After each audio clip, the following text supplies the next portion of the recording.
بسم اللہ الرحمن الرحیم۔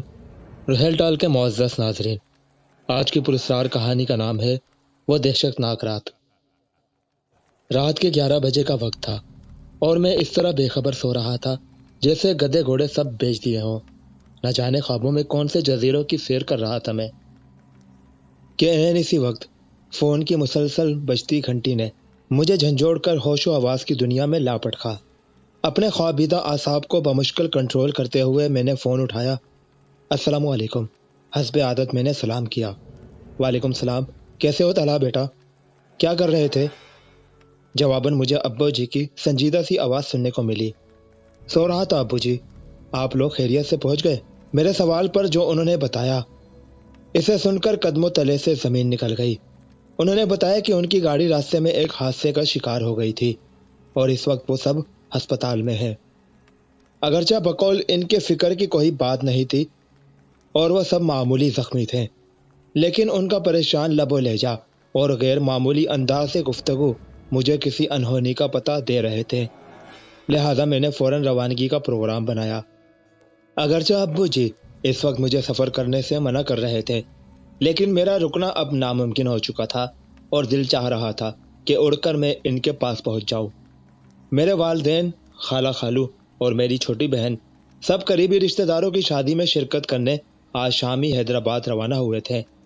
میں اپنے امتحانات کی وجہ سے گھر پر ہی رک گیا تھا۔ میری خالہ اور خالو ہمارے گھر سے 2 گلیاں چھوڑ کر ہی رہتے تھے۔ ہمارے ان سے بہت ہی خوشگوار مراسم تھے۔ خالو اور خالہ نہایت شفیق، پرخلوص اور زندہ دل تھے۔ اللہ تعالیٰ نے ان کو ہر دنیاوی نعمت سے نوازا تھا سوائے اولاد کے، لیکن انہوں نے اس کمی کو اپنی زندگی کا روگ بنانے کے بجائے تقدیر کا لکھا جان کر اس سے سمجھوتہ کر لیا تھا۔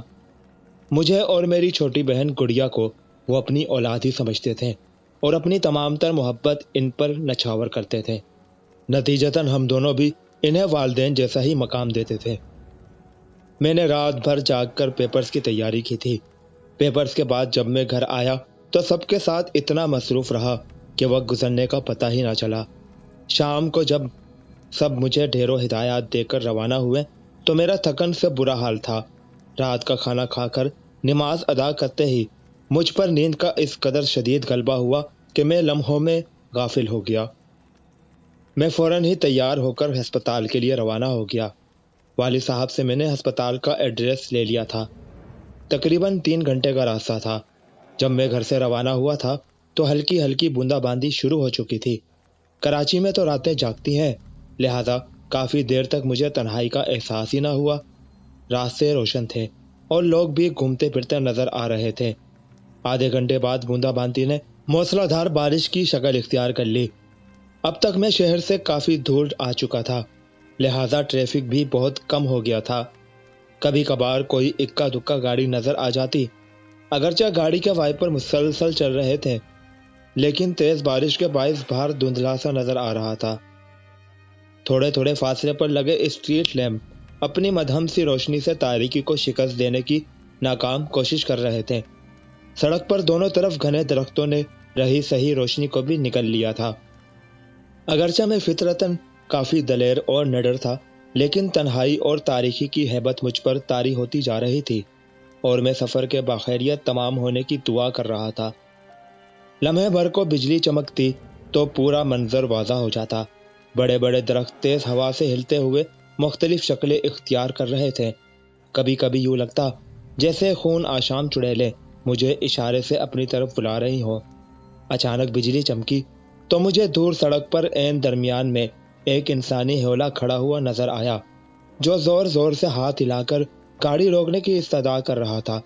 پہلے تو میں نے اسے کوئی چور اچکا سمجھا جو مجھے روک کر لوٹنا چاہ رہا تھا۔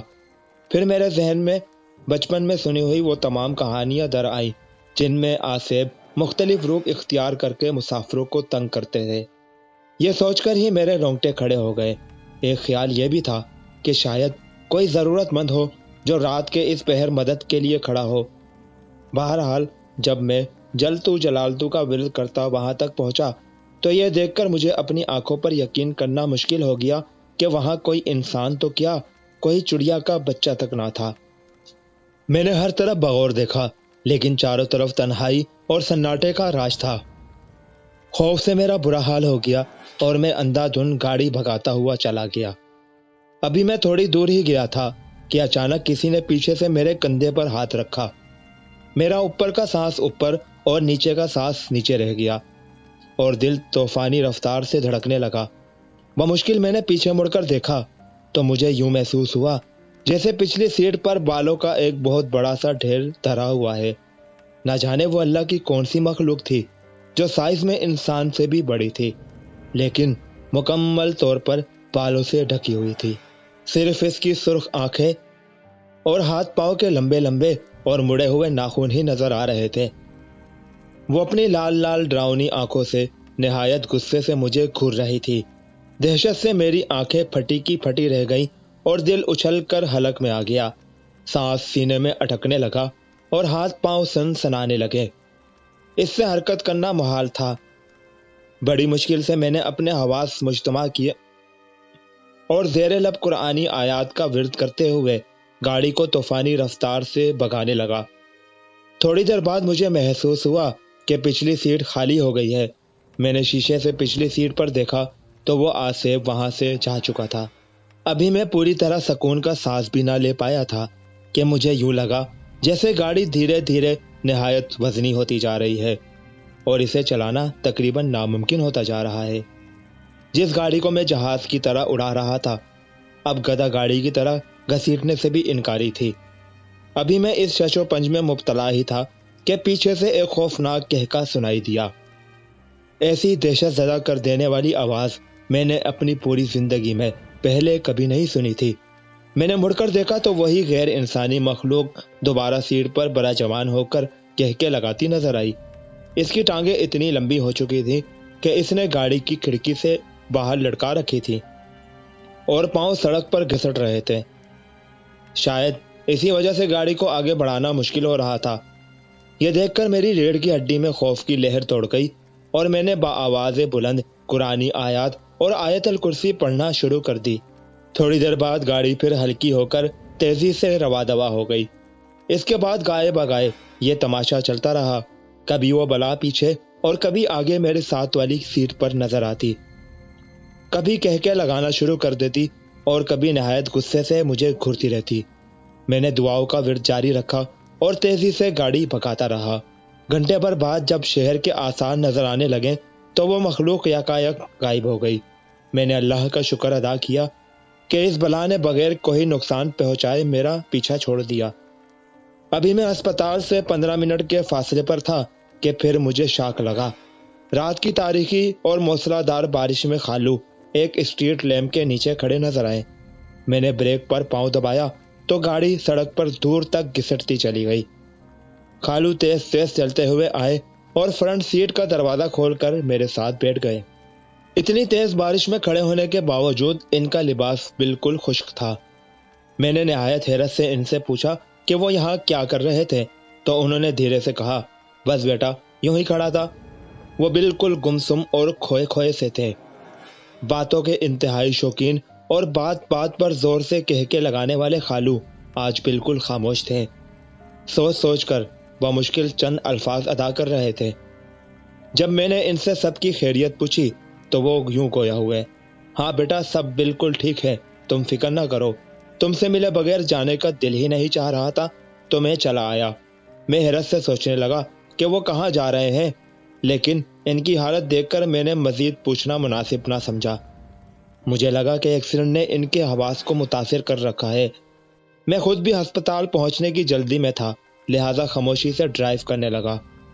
جب پارکنگ میں پہنچ کر میں اترنے لگا تو یہ دیکھ کر میری سٹی گم ہو گئی کہ برابر والی سیٹ خالی تھی۔ میں تیزی سے ہسپتال میں داخل ہوا تو سامنے ہی میرے والد نہایت دل گرفتہ حالت میں کھڑے نظر آئے۔ میں خالو کے بارے میں بتلانا چاہتا تھا لیکن وہ خاموشی سے تیز تیز چلتے ہوئے مجھے اندر لے گئے۔ کمرے کا منظر دیکھ کر مجھ پر تو جیسے سکتہ طاری ہو گیا۔ سامنے ہی بستر پر خالو کی لاش رکھی تھی جو روڈ ایکسیڈنٹ میں موقع پر ہی دم توڑ گئے تھے۔ امی اور خالہ مجھے دیکھ کر لپک کر آئی اور مجھ سے لپٹ کر پھوٹ پھوٹ کر رونے لگی، لیکن میں اپنے حواسوں میں ہی کب تھا جو انہیں تسلی دیتا۔ میں تو حیرت سے گنگ کھڑا یہ سوچ رہا تھا کہ اگر خالو ایکسیڈنٹ کے وقت ہی انتقال کر گئے تھے تو ابھی میرے ساتھ گاڑی میں کون تھا؟ کیا ان کی محبت واقعی اتنی شدید تھی کہ اس سے ملے بغیر جانے کے لیے ان کا دل رضامند ہی نہ تھا؟ یہی وہ ماما ہے جو کبھی بھی مجھ سے سلجھ نہ سکا۔ یہ تھی آج کی ڈراؤنی پراسرار کہانی۔ کیسی لگی کامنٹس میں ضرور بتائیے گا۔ اسی طرح کسی اور کہانی کے ساتھ ملاقات ہوگی۔ اللہ حافظ۔ پاکستان زندہ باد۔